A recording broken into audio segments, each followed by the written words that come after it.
ನಮಸ್ಕಾರ ವಿದ್ಯಾರ್ಥಿಗಳೇ, ಈಗ ನಾವು ರಚನೆಗಳಲ್ಲಿ ದತ್ತ ಅಳತೆಯ ತ್ರಿಭುಜಕ್ಕೆ ಒಂದು ಸಮರೂಪ ತ್ರಿಭುಜವನ್ನು ರಚಿಸೋದು ಹೇಗೆ ಅಂತ ನೋಡೋಣ. ಅಂದರೆ ನಾವು ಫಸ್ಟ್ ಒಂದು ತ್ರಿಭುಜವನ್ನು ರಚನೆ ಮಾಡ್ಕೋಬೇಕು. ಅವರು ಒಂದು ತ್ರಿಭುಜದ ಅಳತೆಯನ್ನು ಅವ್ರು ನೀಡಿರ್ತಾರೆ. ಆ ತ್ರಿಭುಜಕ್ಕೆ ಸಮರೂಪ ತ್ರಿಭುಜವನ್ನು ರಚನೆ ಮಾಡಬೇಕು. ಹಾಗಾದರೆ ಫಸ್ಟ್ ಅವರು ಒಂದು ತ್ರಿಭುಜವನ್ನು ನೀಡಿರ್ತಾರೆ. ಆಮೇಲೆ ಆ ಒಂದು ತ್ರಿಭುಜಕ್ಕೆ ಸಮರೂಪ ತ್ರಿಭುಜ ಅಂದರೆ ಯಾವ ಒಂದು ಅನುಪಾತದಲ್ಲಿರಬೇಕು ಅನ್ನೋದನ್ನು ಕೂಡ ಆ ಅನುಪಾತವನ್ನು ಕೂಡ ನೀಡಿರ್ತಾರೆ. ಆ ಅನುಪಾತವನ್ನು ಬಳಸ್ಕೊಂಡು ಸಮರೂಪ ತ್ರಿಭುಜವನ್ನು ರಚನೆ ಮಾಡಬೇಕಾಗತ್ತೆ. ಇದರಲ್ಲಿ ನಾವು ಎರಡು ರೀತಿಯ ತ್ರಿಭುಜಗಳನ್ನು ನಾವು ನೋಡ್ತೇವೆ. ಅಂದರೆ ಒಂದು ದತ್ತ ಅಳತೆಯ ತ್ರಿಭುಜದ ಒಳಭಾಗದಲ್ಲಿ ಬರ್ತಕ್ಕಂತಹ ಸಮರೂಪ ತ್ರಿಭುಜ, ಇನ್ನೊಂದು ದತ್ತ ಅಳತೆಯ ತ್ರಿಭುಜದ ಹೊರಭಾಗದಲ್ಲಿ ಬರ್ತಕ್ಕಂತಹ ಒಂದು ತ್ರಿಭುಜ ಆಗಿರುತ್ತೆ. ಹಾಗಾದರೆ ಅವೆರಡಕ್ಕೆ ಯಾವ ರೀತಿ ಕಂಡುಹಿಡ್ಕೋಬೇಕು ಅಂದರೆ ಅವೆರಡಕ್ಕೆ ಇರುವಂತಹ ವ್ಯತ್ಯಾಸ ಏನು ಎನ್ನುವಂಥದ್ದನ್ನು ಈಗ ನಾವು ನೋಡ್ತಾ ಹೋಗೋಣ. ಒಂದು ದತ್ತ ತ್ರಿಭುಜದ ಒಳಭಾಗದಲ್ಲಿ, ಫಾರ್ ಎಕ್ಸಾಂಪಲ್ ಇಲ್ಲಿ ಕಪ್ಪು ಬಣ್ಣದಲ್ಲಿ ಬರ್ದಿರ್ತಕ್ಕಂತಹ ABC ತ್ರಿಭುಜ ದತ್ತ ತ್ರಿಭುಜ ಆಗಿರಲಿ. ಇದರ ಒಳಭಾಗದಲ್ಲಿ ಈಗ ನಾನು ಏನು ಶೇಡ್ ಮಾಡಿದ್ದೀನಿ, ಛಾಯೀಕೃತಗೊಳಿಸಿದ್ದೀನಿ, ಇದರ ಒಳಭಾಗದಲ್ಲಿ ಬಂದಿದೆ.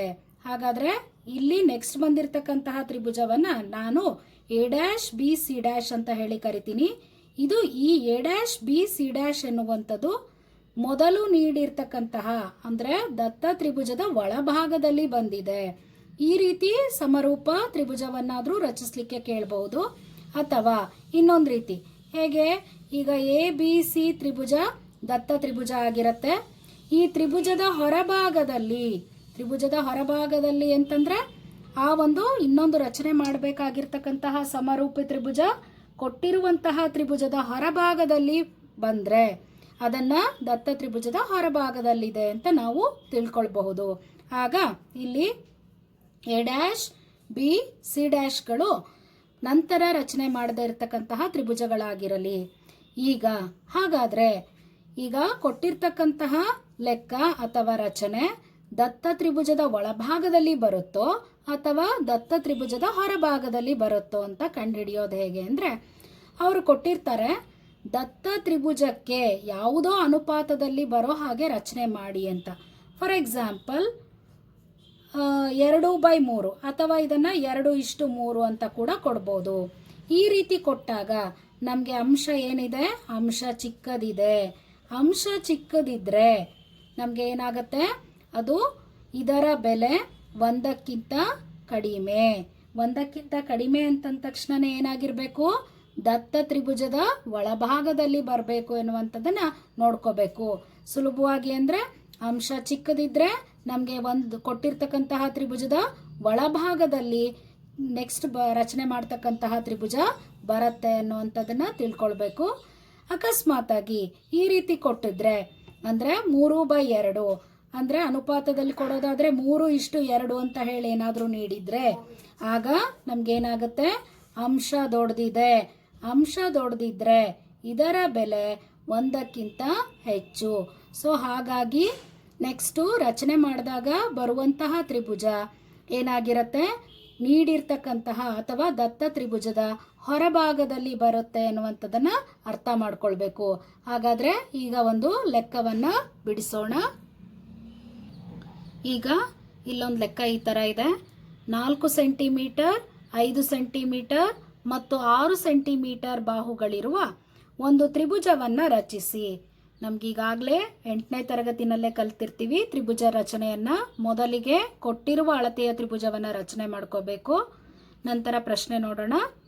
ನಂತರ ಇದಕ್ಕೆ ಸಮರೂಪವಾಗಿರುವ ಮತ್ತೊಂದು ತ್ರಿಭುಜವನ್ನು ರಚಿಸಬೇಕಾದ ಈ ತ್ರಿಭುಜದ ಪ್ರತಿಯೊಂದು ಬಾಹುವು ಮೊದಲು ರಚಿಸಿದ ತ್ರಿಭುಜದ ಅನುರೂಪ ಬಾಹುಗಳ 2/3 ಅಥವಾ 2/3 ಅಂತ ಹೇಳಿ ಅವ್ರು ಕೊಟ್ಟಿದ್ದಾರೆ. ಮೇಲೆ ಅಂಶ ಚಿಕ್ಕದಿದೆ ಅಂದರೆ ನಾವು ಈಗ ರಚನೆ ಮಾಡ್ತಿರ್ತಕ್ಕಂತಹ ತ್ರಿಭುಜದ ಒಳಭಾಗದಲ್ಲಿ ಏನು ಬರುತ್ತೆ,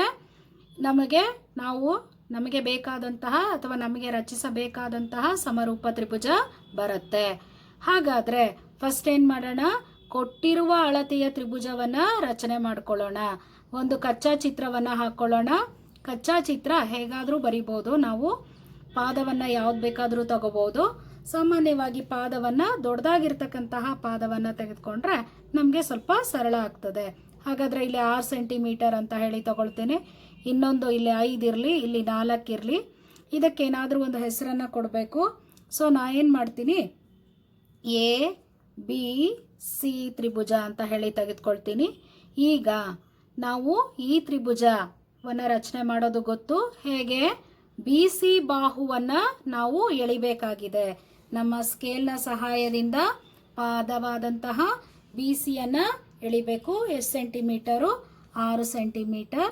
ನಾವು ಯಾವಾಗಾದರೂ ಅಷ್ಟೇ ರಚನೆ ಮಾಡುವಾಗ ಸುತ್ತ ಜಾಗ ಇರಬೇಕು. ಸೊ ಮಧ್ಯದಲ್ಲಿ ನಾವು ರಚನೆಯನ್ನು ಮಾಡ್ಕೋಬೇಕು. ಅವ್ರು ಎಷ್ಟು ಕೊಟ್ಟಿದ್ದಾರೆ? 6 ಸೆಂಟಿಮೀಟರ್ ಕೊಟ್ಟಿದ್ದಾರೆ. ಸೊ 6 ಸೆಂಟಿಮೀಟರ್ ಪಾದ ಇರ್ತಕ್ಕಂತಹ ಬಿ ಸಿ ಬಾಹುವನ್ನು, ಬಿ ಸಿ ಪಾದವನ್ನು ಎಳ್ಕೊಂಡಿದ್ದೇನೆ. ಬಿ ಸಿ ಪಾದವನ್ನು ಎಳ್ಕೊಂಡು ಬಿ ಸಿ ಅಂತ ಹೇಳಿ ಬರೆದಿದ್ದೀನಿ. ಇದು 6 ಸೆಂಟಿಮೀಟರ್ ಆಗಿದೆ. ಗುರ್ತಿಸೋದನ್ನು ಆಮೇಲೆ ಗುರ್ತಿಸ್ಕೊಳ್ಳೋಣ ರಚನೆ ಎಲ್ಲ ಮುಗಿದ ಮೇಲೆ. ನಂತರ ಇಲ್ಲಿ ಬಿ ಎ ಎಷ್ಟಿದೆ? 5 ಸೆಂಟಿಮೀಟರ್. ಬಿ ಎ 5 ಸೆಂಟಿಮೀಟರನ್ನು ನಾವು ಕೈವಾರದ ಸಹಾಯದಿಂದ ಏನು ಮಾಡಬೇಕು, ಬಿನಲ್ಲಿ ಇಟ್ಕೊಂಡು ಒಂದು ಕಂಸವನ್ನು ಎಳ್ಕೋಬೇಕು. ಬಿನಲ್ಲಿ ಇಟ್ಕೊಂಡು ಎಷ್ಟು? ಬಿನಲ್ಲಿ ಇಟ್ಕೊಂಡು 5 ಸೆಂಟಿಮೀಟರ್ ಅಳತೆ ತ್ರಿಜ್ಯ ಇರ್ತಕ್ಕಂತಹ ಒಂದು ಕಂಸವನ್ನು ಎಳಿಬೇಕಾಗ್ತದೆ. ಎಷ್ಟು? 5 ಸೆಂಟಿಮೀಟರ್. ಈಗ 5 ಸೆಂಟಿಮೀಟರ್ ತಗೊಂಡಿದ್ದೇನೆ. ಇಲ್ಲೇನು ಮಾಡ್ತೀನಿ ನಾನು, ಬಿಯನ್ನು ಕೇಂದ್ರವಾಗಿ ಇಟ್ಕೊಂಡು 5 ಸೆಂಟಿಮೀಟರ್ ಅಳತೆಯ ಒಂದು ಕಂಸವನ್ನು ಈಗ ಎಳೆದಾಗಿದೆ. ನಂತರ ಸಿಯನ್ನು ಕೇಂದ್ರವಾಗಿಟ್ಕೊಂಡು ಮೊದಲಿನ ಕಂಸವನ್ನು ಕತ್ತರಿಸೋ ಹಾಗೆ 4 ಸೆಂಟಿಮೀಟರ್ ಅಳತೆ ಇರತಕ್ಕಂತಹ ತ್ರಿಜ್ಯವನ್ನು ತಗೋಬೇಕಾಗ್ತದೆ. ಹಾಗಾದರೆ ಅಳತೆ ಎಷ್ಟು? 4 ಸೆಂಟಿಮೀಟರ್. ಈ 4 ಸೆಂಟಿಮೀಟರ್ ಅಳತೆ ಇರ್ತಕ್ಕಂತಹ ಕಂಸವನ್ನು ತೆಗೆದುಕೊಂಡು ಸಿಯನ್ನು ಕೇಂದ್ರವಾಗಿಟ್ಕೊಂಡು ಮೊದಲಿನ ಕಂಸವನ್ನು ಕತ್ತರಿಸೋ ಹಾಗೆ ಈ ರೀತಿ ಎಳಿಬೇಕಾಗುತ್ತೆ.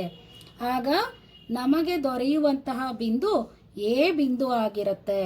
ಎ ಬಿಂದು ಆಗಿರುತ್ತೆ. ಈಗ ಎ ಬಿ ಸಿಯನ್ನು ಏನು ಮಾಡೋಣ, ಸೇರಿಸ್ಕೊಳ್ಳೋಣ.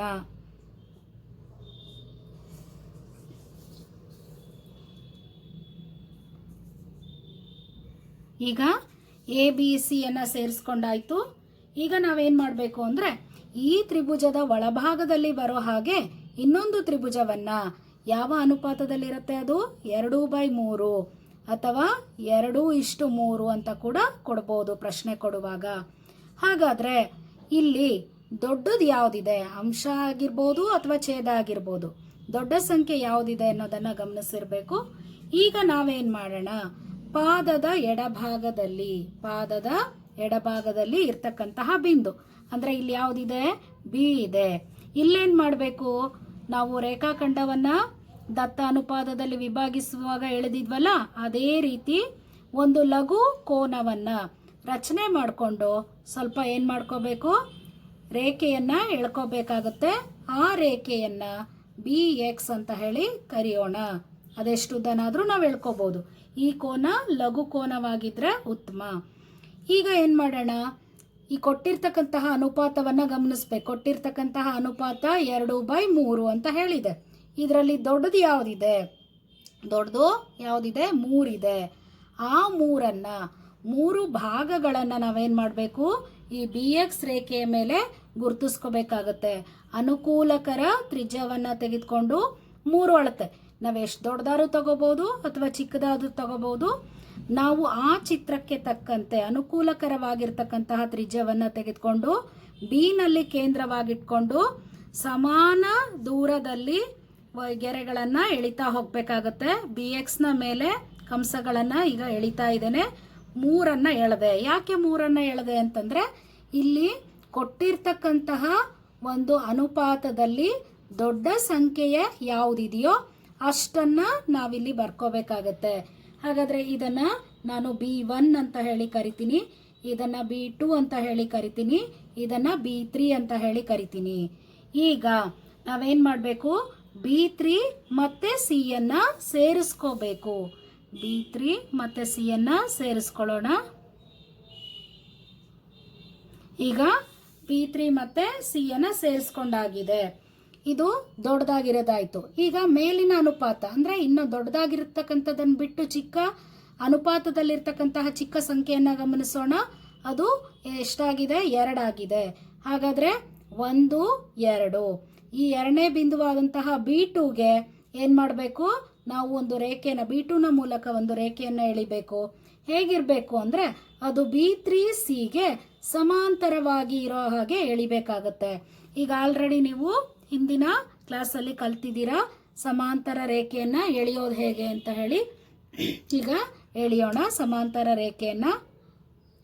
ಏನು ಮಾಡಬೇಕು ಅಂದರೆ B3ನಲ್ಲಿ ಇಟ್ಕೊಂಡು ಅನುಕೂಲಕರ ತ್ರಿಜ್ಯ ಎಷ್ಟಾದರೂ ತಗೋಬೋದು. ಅನುಕೂಲಕರ ತ್ರಿಜ್ಯವನ್ನು ತೆಗೆದುಕೊಂಡು ಒಂದು ಕಂಸವನ್ನು ಎಳಿಬೇಕು.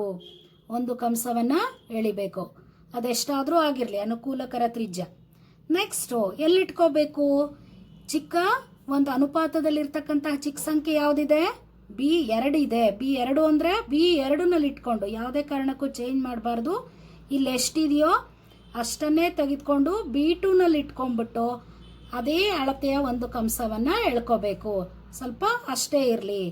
ಅಂದರೆ ಇಲ್ಲಿ ಎಷ್ಟು ದೊಡ್ಡದಾಗಿರ್ತಕ್ಕಂತಹ ಕಂಸ ಎಳೆದಿದ್ದೀವೋ ಇಲ್ಲೂ ಅಷ್ಟೇ ದೊಡ್ಡದಾಗಿರ್ತಕ್ಕಂತಹ ಕಂಸವನ್ನು ಎಳೆಯೋಣ. ಇಲ್ಲಿಂದ ಎಳೆದಿರ್ತಕ್ಕಂತಹ ಕಂಸ ಯಾವ ಅಳತೆ ಇರುತ್ತೋ ಹಾಗೆ B2ನಲ್ಲಿ ಇಟ್ಕೊಂಡು ಎಳೆಯುವಂತಹ ಕಂಸ ಕೂಡ ಅದೇ ಅಳತೆ ಇರಬೇಕು. ಯಾವುದೇ ಬದಲಾವಣೆಗಳು ಇರಬಾರ್ದು. ಈಗ ಎಳೆದಿರ್ತಕ್ಕಂತಹ ಕಂಸ ಈ BX ಮತ್ತು ಇಲ್ಲಿರ್ತಕ್ಕಂತಹ B3Cಯನ್ನು ಯಾವ ಬಿಂದುಗಳಲ್ಲಿ ಛೇದಿಸ್ತಾ ಇದೆಯೋ ಆ ಬಿಂದುಗಳ ನಡುವಿನ ಅಂತರವನ್ನು ನಮ್ಮ ಕೈವಾರದ ಸಹಾಯದಿಂದ ಈ ರೀತಿ ತೆಗೆದುಕೊಳ್ಳೋಣ. ಈಗ ಬದಲಾಯಿಸ್ತಾ ಇರ್ತಕ್ಕಂಥದ್ದು. ಈಗ ಇದು ಯಾವ ಅಳತೆ ಇದೆಯೋ ಇಷ್ಟನ್ನು ಅಳತೆ ಮಾಡಿಕೊಂಡು ಇಲ್ಲೂ ಕೂಡ ಏನು ಮಾಡಬೇಕು? ಈ ರೀತಿ ಇಟ್ಕೊಂಡು ಒಂದು ಕಂಸವನ್ನು ಎಳ್ಕೋಬೇಕಾಗತ್ತೆ. ಹಾಗಾದರೆ ಅಲ್ಲಿ ಈ ಎರಡೂ ಕಂಸಗಳು ಛೇದಿಸ್ತಕ್ಕಂತಹ ಬಿಂದುವಿನ ಮೂಲಕ B2ನಿಂದ ಒಂದು ರೇಖೆಯನ್ನು ಎಳಿಬೇಕು. ಹಾಗಾದರೆ ಈಗ ರೇಖೆಯನ್ನು ಹೇಗೆ ಎಳಿತೀನಿ ಅಂತ ನೋಡಿ.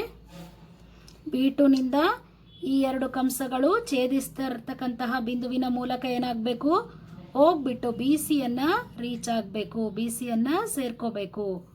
ಈ ರೀತಿ ಸೇರ್ಕೊಂಡಾಗ ಈಗ ಈ ಬಿಂದುವನ್ನು ನಾನು C' ಅಂತ ಹೇಳಿ ಕರಿತೀನಿ. ಈ B2C' ಏನಾಗಿರುತ್ತೆ? B3Cಗೆ ಸಮಾಂತರವಾಗಿರುತ್ತೆ. ಇದಕ್ಕೆ ಸಮಾಂತರವಾಗಿ ಎಳೆದಿರ್ತಕ್ಕಂಥದ್ದು. ಹಾಗೆಯೇ ಇಲ್ಲಿ ಇನ್ನೂ ಒಂದು ಏನು ಮಾಡ್ತೀವಿ ಅಂತಂದರೆ ಇಲ್ಲಿ CA ಯಾವ ಒಂದು ರೇಖೆ CA ಇದೆಯೋ ಇದಕ್ಕೆ ಸಮಾಂತರ ಆಗಿರೋ ಹಾಗೆ C' ಹೊರಡೋ ಹಾಗೆ BAಯನ್ನು ತಲುಪುವಂತೆ ರೇಖೆಯನ್ನು ಎಳ್ಕೋಬೇಕಾಗುತ್ತೆ. ಹಾಗಾದರೆ ಹೇಗೆ ಎಳೆಯೋದು ಅಂತ ನೋಡೋಣ. ಈಗ CAಗೆ ಸಮಾಂತರ ಆಗಿರೋ ಹಾಗೆ C' ಮೂಲಕ ಇನ್ನೊಂದು ರೇಖೆಯನ್ನು ನಾವು ಎಳಿಬೇಕು. ಸೇಮ್ ಇಲ್ಲೂ ಹಾಗೆ ಎಳಿತೀವಿ. ಅನುಕೂಲಕರ ತ್ರಿಜ್ಯವನ್ನು ತೆಗೆದುಕೋಬೇಕು. Cಯಲ್ಲಿ ಇಟ್ಕೋಬೇಕು. ಏನು ಮಾಡಬೇಕು? ಒಂದು ಕಂಸವನ್ನು ಎಳಿಬೇಕು. ಈಗ ಈ ಒಂದು ಕಂಸದಲ್ಲಿ ಬದಲಾವಣೆ ಮಾಡದೆ ನಮಗೆ ಬೇಕಾಗಿರೋದು ಎಲ್ಲಿಂದ? ಈ C' ಬಿಂದುವಿನಿಂದ. ಇಲ್ಲಿಂದ ಅದೇ ಅಳತೆಯ ಕಂಸವನ್ನು ಈ ರೀತಿ ಎಳ್ಕೋಬೇಕಾಗುತ್ತೆ. ನಂತರ ಏನು ಮಾಡಬೇಕು? ಇವೆರಡು ಬಿಂದುಗಳ ನಡುವಿನ ಅಂತರ ಎಷ್ಟಿದೆ ಅಂತ ಹೇಳಿ ಗಮನಿಸ್ಕೋಬೇಕು. ಅಷ್ಟೇ ಅಳತೆ ತೆಗೆದುಕೊಂಡು ಇಲ್ಲಿಂದ ಇಲ್ಲಿಗೆ ಮೊದಲಿನ ಕಂಸವನ್ನು ಕತ್ತರಿಸೋ ಹಾಗೆ ಎಳಿಬೇಕಾಗುತ್ತೆ. ಈಗ C'ನಿಂದ ಇವೆರಡೂ ಛೇದಿಸಿರ್ತಕ್ಕಂತಹ ಬಿಂದುವಿನ ಮೂಲಕ ಒಂದು ರೇಖೆಯನ್ನು ಎಳ್ಕೋಬೇಕು.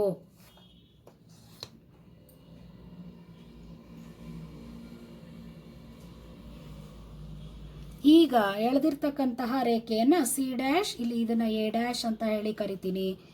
ಇದು ಏನಾಗಿರುತ್ತೆ? C', A' ಅನ್ನೋದು ಈ CA ರೇಖೆಗೆ ಸಮಾಂತರವಾಗಿರುತ್ತೆ. ಹಾಗಾದರೆ ನಮಗೆ ಬೇಕಾಗಿರ್ತಕ್ಕಂತಹ ಸಮರೂಪಿ ತ್ರಿಭುಜ ಯಾವುದು? A', B, C'. ಅದನ್ನು ಈಗ ಮಾರ್ಕ್ ಮಾಡ್ತೇನೆ.